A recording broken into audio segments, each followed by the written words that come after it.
खुलुमबाय बेयो बड'लेण्ड इंखं टेलिभिजन दिनै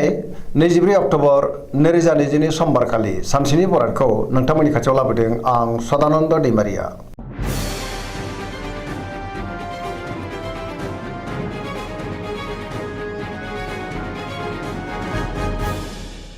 सिगां फरायनो लादों मेष राशि गिबि हांखो अ ल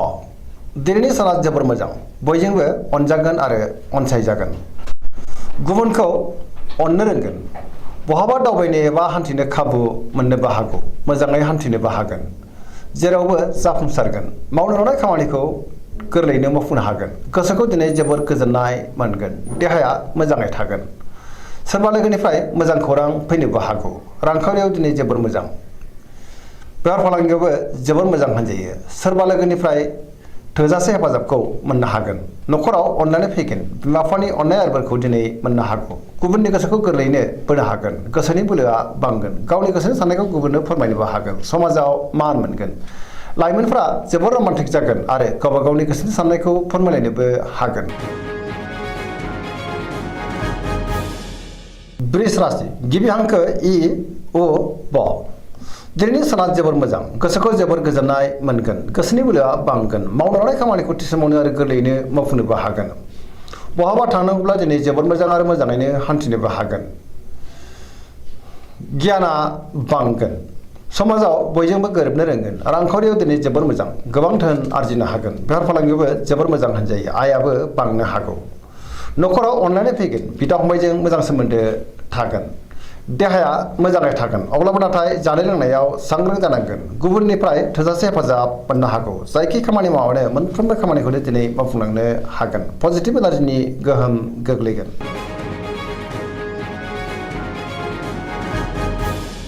मिथुन राशि गिबि हांखो क स दिनैनि साना मोजां आरो गाज्रिनि गेजेरजों बाबेनलांगोन सोरजोंबा एना एनि जानोबो हागौ गोसोखौ दिनै जोबोर गुलाय गुजाय मोनगोन सोरबा लोगोनिफ्राय गाज्रि खौरां फैनोबो हागौ न'खराव अननानै फैगोन बिदा फंबायनिफ्राय हेफाजाबखौ मोननो हागोन गोसोआ नाथाय अब्लाबो गुलुं गुजुं जागोन देहाया मोजाङैनो थागोन रांखावरियाव मोजां बेफार फालांगियावबो मोजां होनजायो समाजाव मान मोननो हागोन गोसोनि बोलोआ नाथाय अब्लाबो लोरबां जानो हागौ मावनो लानाय खामानिखौ मावफुंनो हागोन सोरबा लोगोनिफ्राय अनसायनायबो मोनगोन अब्लाबो नाथाय सोरबाया रायखोमानोबो नाजागोन गुबुनजों मोजां सोमोन्दो लाखिनो दिनै गोब्राब जानोबो हागौ लाइमोनफोरनि गोसोआ दिनै जोबोर आला खाला जागोन नेगेटिभ एनार्जिनि गोहोम गोग्लैनो हागौ। कर्कट राशि गिबि हांखो ड ह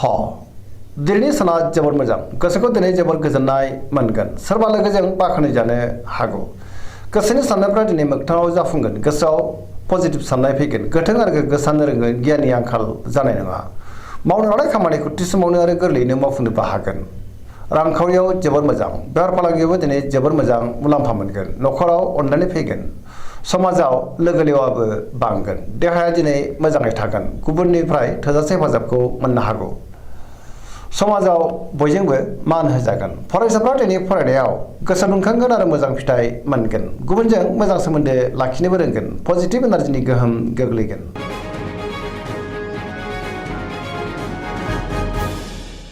सिंह राशि गिबि हांखो म ट दिनैनि साना जोबोर मोजां गोसोआव पजिटिभ साननाय फैगोन गोथों आरो गोग्गो साननो रोंगोन गियाननि आंखाल जानाय नङा मावनो लानाय खामानिखौ थि समावनो आरो गोरलैयैनो मावफुंनोबो हागोन सोरबा लोगोनिफ्राय थोजासे हेफाजाब मोनगोन समाजाव लोगो लेवा बांनो हागौ बहाबा दावबायनो एबा हान्थिनो खाबुबो मोनगोन रांखावरियाव दिनै जोबोर मोजां अब्लाबो नाथाय खरसायाबो बांनो हागौ बेफार फालांगियाव जोबोर मोजां गोसोनि साननायखौ दिनै गुबुननो फोरमायनोबो हागोन न'खराव बिसि फिसायनि गेजेराव अननानै फैगोन बिदा फंबायजों मोजां सोमोन्दो थागोन गुबुननि गोसोखौ गोरलैयैनो बोनोबो हागोन देहायाबो दिनै मोजाङैनो थागोन सोरबा लोगोनिफ्राय मोजां खौरां फैनोबो हागौ मावनो लानाय खामानिखौ थि समावनो आरो गोरलैयैनो मावफुंनो हागोन गोसोआ दिनै जोबोर रमान्टिकबो जागोन।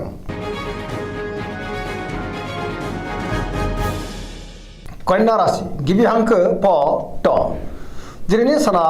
मोजां आरो गाज्रि गेजेरजों बाबेलांगोन गोसोआव नेगेटिभ साननाय फैनो हागौ गोथों आरो गोग्गो साननो रोंनाय नङा गियाननि आंखालबो जानो हागौ रांखावरियाव मोजां अब्लाबो नाथाय खरसायाबो बांनो हागौ बेफार फालांगियाव मोजां होनजायो देहाया दिनै मोजाङै थागोन न'खराव अनलायनाय फैगोन गोबां खामानियावबो दिनै मुखुब थानांनो हागौ सोरजोंबा नाथाय रायखोमा जानोबो हागौ गोसोखौ दिनै जोबोर गुलाय गुजाय आरो गोनो गोथो मोनगोन नेगेटिभ एनार्जिनि गोहोम गोग्लैनो हागौ सेंग्रा सिख्लाफ्रा जोबोर आला खाला जागोन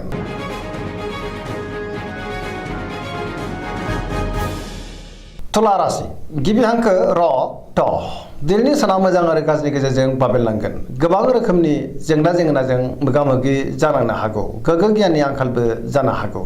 गोसोनि बोलोआ लोरबां जागोन सोरजोंबा रायखोमा जानोबो हागौ गोसोनि साननायफ्रा देबार नांनो हागौ मावनो लानाय खामानिखौ मावफुंनो गोब्राब जागोन देहाया बारा मोजां थानाय नङा गोबां देहायारि जेंनाजों मोगा मोगि जानांनोबो हागौ जानाय लोंनायाव दिनै सांग्रां जानांगोन रांखावरियाव मोजां अब्लाबो नाथाय खरसायाबो बांनो हागौ बेफार फालांगियावबो मोजां होनजायो न'खराव अनलायनाय फैगोन समाजाव मान मोनगोन गुबुननि गोसोखौ बोनो नाथाय गोब्राब जागोन सोरबा लोगोजों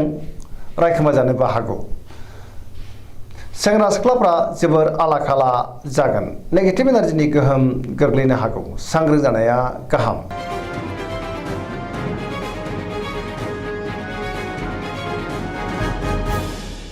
वृश्चिक राशि गिबि हांखो न स दिनैनि साना जोबोर मोजां गुबुननिफ्राय थोजासे हेफाजाब मोनगोन आरो सोरजोंबा बाख्नायजानो हागौ पजिटिभ एनार्जिनि गोहोम गोग्लैनो हागौ समाजाव लोगो लेवा बांगोन गोबां मुंदांखा सुबुंजों दिनै लोगो मोनज्लायगोन गोसोआव गोथों आरो गोग्गो साननाय फैगोन गियाननि आंखाल जानाय नङा मावनो लानाय खामानिखौ थि समावनो आरो गोरलैयैनो मावफुंनोबो हागोन सोरबा लोगोनिफ्राय थोजासे हेफाजाबबो मोनगोन गोसोनि साननायफ्रा मोगथाङाव जाफुंनो हागौ गोसोनि बोलोआबो बांगोन समाजाव दिनै गोबां मान मोनगोन न'खराव अननानै फैगोन बिदा फंबायनिफ्राय थोजासे हेफाजाब मोनगोन रांखावरियाव दिनै जोबोर मोजां अब्लाबो नाथाय खरसायाबो बांनो हागौ बेफार फालांगियाव जोबोर मोजां देहाया दिनै मोजाङैनो थागोन गुबुननि हेफाजाबखौ मोननो हागोन फरायसाफ्रा दिनै फरायनायाव गोसो दुंखांगोन आरो मोजां फिथाइ मोनगोन लाइमोनफ्रा जोबोर रमान्टिक जागोन आरो गावबा गावनि गोसोनि साननायखौ फोरमायलायनोबो हागोन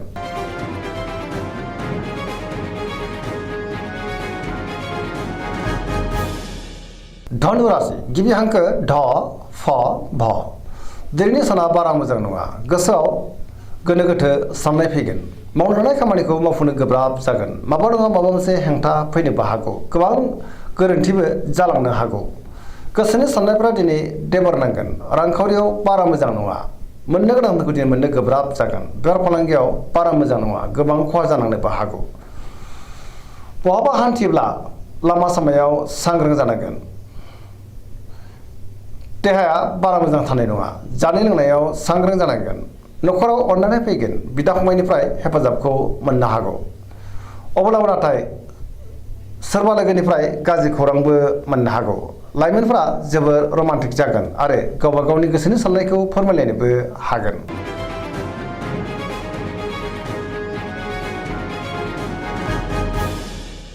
मकर राशि गिबि हांखो ख ज दिनैनि साना मोजां आरो गाज्रिनि गेजेरजों बाबेलांगोन सोरजोंबा रायखोमा जानोबो हागौ गुबुननि गाज्रि नोजोर गोग्लैनोबो हागौ सांग्रां जानाया गाहाम गोसोनि साननाया देबार नांगोन मावनो लानाय खामानिखौ मावफुंनो हागोन रांखावरियाव मोजां अब्लाबो नाथाय खरसायाबो बांनो हागौ बेफार फालांगियावबो मोजां होनजायो गुबुनजों मोजां सोमोन्दो लाखिनो गोब्राब जागोन माबा नङा माबा मोनसे गोरोन्थि जानोबो हागौ मोनफ्रोमबो बिथिङावनो सांग्रां जानांगोन गोदान खामानियाव दिनै आखाइ होजेननो हानाय नङा न'खराव अननानै फैगोन बिदा फंबायनिफ्राय हेफाजाबखौ मोनगोन बिमा बिफानि अननाय आरो बोरखौबो मोननो हागोन लाइमोनफ्रा गावबा गावनि गोसोनि साननायखौ फोरमायलायनो हागोन फरायसाफ्रा दिनै फरायनायाव गोसो दुंखांगोन आरो मोजां फिथाइ मोनगोन धोरोमारि बिथिङावबो गोसो दुंखांगोन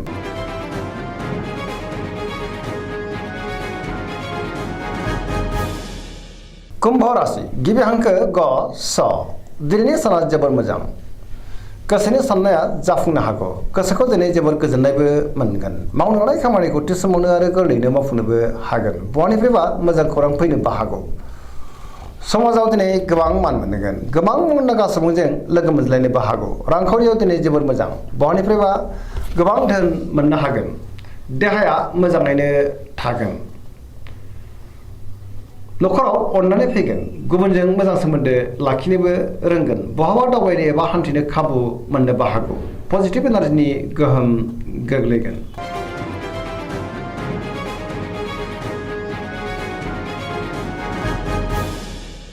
मीन राशि गिबि हांखो ड स। दिनैनि साना जोबोर मोजां। गोबां मोजां खाबु फैनोबो हागौ। सोरजोंबा बाख्नाय जानोबो हागौ। बयजोंबो मोजां सोमोन्दो लाखिनोबो रोंगोन। गोसोआव पजिटिभ साननाय फैगोन। गोथों आरो गोग्गो साननो रोंगोन। गियाननि आंखाल जानाय नङा। गोसोनि बोलोआबो बांगोन। गावनि गोसोनि साननायखौ दिनै गुबुननो फोरमायनोबो हागोन। देहाया मोजाङै थागोन। रांखावरियाव मोजां। बेफार फालांगियावबो मोजां होनजायो। न'खराव दिनै अननानै फैगोन। बिदा फंबायनिफ्राय थोजासे हेफाजाब मोननो हागौ। सोरजोंबा बाख्नाय जानोबो हागौ। समाजाव दिनै गोबां मान मोनगोन। लाइमोनफोरनि गोसोआ दिनै जोबोर रमान्टिक जागोन आरो गावबा गावनि गोसोनि साननायफोरखौ फोरमायलायनोबो हागोन। फरायसाफ्रा दिनै फरायनायाव गोसो दुंखांगोन आरो मोजां फिथाइ मोनगोन। पजिटिभ एनार्जिनि गोहोमबो गोग्लैगोन। धोरोमारि बिथिङावबो दिनै गोसो दुंखांगोन। दिनैनि राशि फरायनाया एसेनोसै। जोबनायाव बेखौनो खावलायो जाहाथे नोंथांमोना सानफ्रामबो जोंनि बे बड'लेण्ड इंखं टेलिभिजनखौ नायबाय थायो आरो साबस्क्राइब खालामो, लोगोसे लाइक खालामो आरो शेयार खालामो। एसेनोसै, गोजोन्थों।